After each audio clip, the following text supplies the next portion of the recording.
All right, here we go. We got a season 20 weapon tuning preview written for us today by Chris Proctor, the senior design lead, and he's an Australian. So we're going to start this off with a little Aussie accent. I don't know how far we'll get into it, but let's go. Good day, Guardians. He already threw me off with the Guardians. Good day, Guardians. We're back with another weapons preview. In the Season 19 mid-season balance update, we brought in several changes to address weapons in PvP. In Season 20, with a new campaign and raid incoming, we focus on a substantial pass over heavy weapons for PvE and adding subclass verbs to several exotic weapons, tying in with the new anti-champion capabilities these verbs now have. All right, that's it. That's enough Aussie flawless. Between the new weapon changes and everything else that's new or changing in Lightfall, we're looking forward to seeing what combinations players settle on for the legendary campaign and the day one raid. Weapon archetypes. When playing on console, your reticle will turn red when it's over an enemy that's inside your weapon's effective range. This is a useful visual aid that we've wanted to be global for a while, so we've also enabled this on PC. In a future season, we'll be making this color customizable, similar to the base reticle color. Red reticle is now enabled on PC. Linear fusion rifles. You probably saw this coming. Linear fusion rifles outperform other heavy weapons for boss damage by a wide margin and have had plenty of time in the sun. We're bringing them down enough for other options to compete. At the same time, exotic heavy linear fusion rifles don't do enough to justify using one over a legendary, so they're not affected by this nerf. Reduce damage versus champions, mini-bosses, bosses, and vehicles by 15% on linear fusion rifles.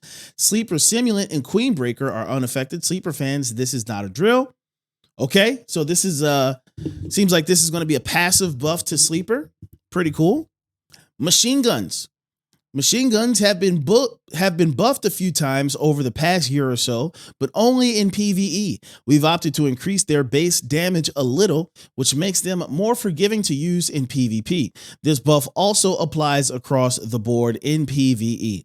PvP damage is typically the base, and PvE has multipliers on top of that. We're also substantially increasing machine gun reserves, giving them higher uptime, particularly useful in hard content. Increase damage by 10% with the following effects on time to kill against Guardians with Tier 6 resilience. High impact frames, TTK reduced from 0.67 seconds to 0.5 seconds. Rapid fire frame, TTK reduced from 0.53 to 0.47. Adaptive frame, TTK unchanged at 0.53.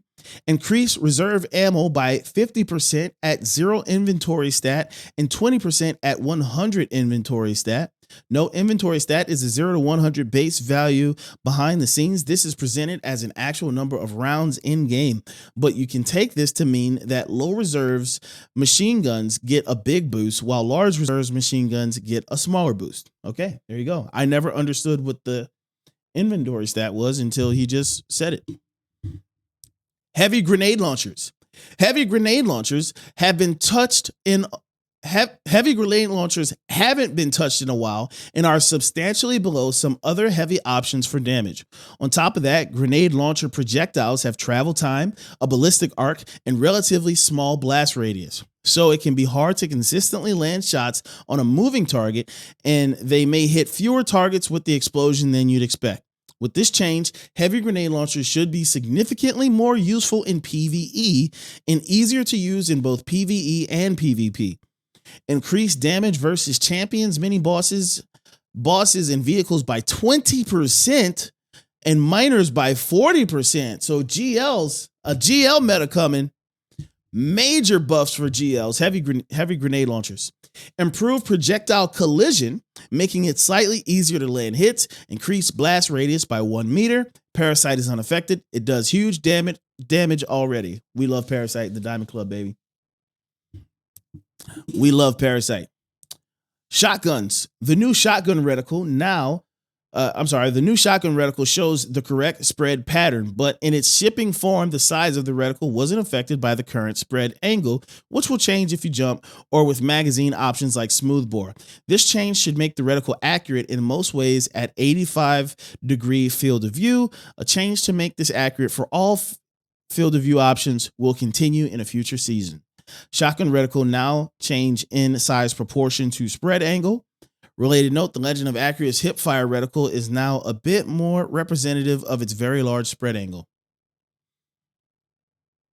Kinetic weapons. Kinetic slot weapons have always done 5% more damage versus unshielded targets in PvE. This meant that kinetic slot stasis weapons were straight up better with extra functionality and no downside. We wanted to give players more of a reason to run kinetic damage type weapons. So instead of a blanket kinetic slot damage boost, we're switching to a kinetic damage type boost based on whether your kinetic weapon uses primary or special ammo and increase the bonus significantly. Kinetic primary weapon damage multiplier increased from 1.05 to 1.1. Kinetic special weapon damage multiplier increased from 1.05 to 1.15. Kinetic slot stasis weapons no longer have the 5% damage bonus versus unshielded targets in PvE. There's also a kinetic damage type perk coming in Lightfall. Ooh. Okay. Well, buff to kinetic. Exotics. Just like many players, we've wanted exotic weapons to have a strong theming around their damage type to use the real subclass 3.0 verbs, and Lightfall's longer development and playtest cycle gave us the opportunity to add subclass verbs to many of the top picks. Our goal with adding subclass 3.0 verbs is to grant these weapons additional functionality and let them tie into subclass builds in a more meaningful way. In most cases, this is also or is paired with a hefty buff. The Queen Breaker's blinding effect was underwhelming for a heavy weapon, so we've changed how that's deployed. Note that Queen Breakers was also not affected by the global damage reduction to linear fusion rifles, making it substantially stronger by comparison. Shot now chains to nearby enemies and uses Arc 3.0 blind. Ruinous Effigy, very voidy, and slamming the Transmutation Sphere was an obvious place to put an additional effect. Transmutation Sphere slam attack now suppresses. Nice. The Leviathan's Breath buff from a few seasons back inadvertently reduced the PvP damage enough that it could no longer one-hit kill players in their super with a headshot. We fixed that, but also added Volatile and increased the damage versus champions substantially to highlight its anti-champion role. Let's go. Now applies Volatile on perfect draw impact. Increased damage from 396 to 442. This allows it to once again one-hit kill all supers in PvP. Increased damage versus champions by 30%. Leviathan's Breath in a heavy grenade launcher meta coming in hot. 1000 Voices was briefly a top pick in season 14, but has been eclipsed by other options since then. We wanted to lean even more into a chain of solar explosions by adding Scorch, and with the global heavy weapon changes, it's also a strong option. If you have Ember of Ashes equipped, landing a full burst on a single target will trigger an ignition immediately. Exact results may vary depending on whether other players are also scorching a target. Each explosion now applies 10 plus 5 with Ember of Ashes Scorch stacks. Sunshot was a top candidate for applying solar subclass verbs, and the explosions are a clear place to add to. Explosion on kill applies 10 to 5 Scorch stacks. Oh, nice. Sunshot. So Sunshot's getting some Solar 3.0 treatment. We knew this was happening, right? Polaris Lance always had a burn effect, so it was an obvious change to switch this to Scorch. Perfect fifth shots now apply 40 to 20 Scorch stacks instead of a custom burn. Two-Tailed Fox had tough competition as a heavy exotic weapon, but now it's the only weapon that can apply subclass verbs from multiple damage types without extra steps. Solar Rocket now applies 60 to 30 Scorch stacks instead of burn. The Void Rocket already applies suppress, and the Catalyst completes the trifecta. The Catalyst is going to give it what? What's it going to do? We think it's going to jolt? The trifecta. That's them telling us that Two-Tailed Fox is getting a catalyst. So it could scorch, suppress, and either blind or jolt. It's probably going to be blind. That's a hefty buff. I'd love it to jolt, but I don't think they're going to make it jolt. Jolt, like scorch plus suppression plus jolting. No way. I'd love it if they did. I highly doubt that's what they're going to do. Prometheus Lens has utility with its Solar 3.0 rework, but we wanted to give it something more spectacular on kills in addition. It added the incandescent perk to the catalyst. Okay, Prometheus is getting incandescent. Nice. Grand Overture's latest buff, increasing the missile's damage by 50%, brought it up plenty. It just needed its blind updated to tie into Arc 3.0. So switch the catalyst to Arc 3.0 blind. Hipfire reticles. We're starting to experiment with hip-fire weapon reticles, conveying more information, and used the Manticore as a test bed for this. You can expect to see more weapon type or exotic weapon functionality showing up in hip-fire reticles in Season 21 and beyond. Added a reticle element to the Manticore, showing current stacks of anti-grav repulsor. Perks. With Strand coming to the game, along with a new Strand weapon damage perk, we've updated a couple of older perks. Osmosis now works with Strand.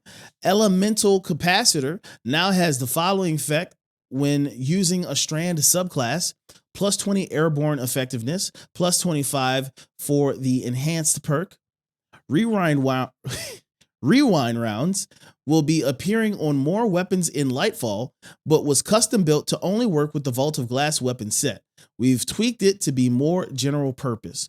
Rebuilt to work on non-Vault of Glass weapons. Eager Edge had some bugs that needed addressing in a previous release. We've now taken the time to do a more complete rework, which also let us reduce or remove most of the restrictions that were in place. No longer deactivates when moving faster than 35 meters per second. Deactivates correctly after a single melee swing. Reduce the base lunge distance buff from 2 to 1.8, reduced airborne lunge distance penalty from 25% to 20%. The enhanced perk now increases lunge distance slightly, back up to 2. Blinding grenades on grenade launchers don't do arc damage, so it's not appropriate for them to trigger Arc 3.0 blind effects. We didn't feel the need to change their disorienting effect though, so we've updated the name to Overlap Less, renamed Blinding Grenades to Disorienting Grenades. Viced Stinger is one of the most desirable origin traits in the game, particularly, but not only, on linear fusion rifles, to the point where it makes it hard for non-Vice weapons to complete. It needed some adjustment. With this change, it's still viable, but more in line with other origin traits. This was typically a full reload when the perk activated. It now reloads 25% of the magazine. So rip Viced Stinger. The future. We're already hard at work on Season 21 and 22, and some of the changes we're making include adding a full auto melee accessibility setting, which will apply to all forms of melee. A Passover option type and a Passover weapon type, and exotic weapon hipfire reticles. Okay, I just needed to keep reading. A Passover weapon type and exotic weapon hipfire reticles, including increasing how visibly they change even at high FOV, and adding features like charge meters and exotic perk counters. We've also got balance changes in the work, but it's a little too early to get into them. We'll have more information to share post Lightfall, and there you have it. Lots of good stuff. Solar weapons getting weapon functionality. This is nice. If you're watching this on YouTube, thank you so much for watching. Please hit that like button. Let me know what you think about this article dropped for us today by the dev team and Chris Proctor.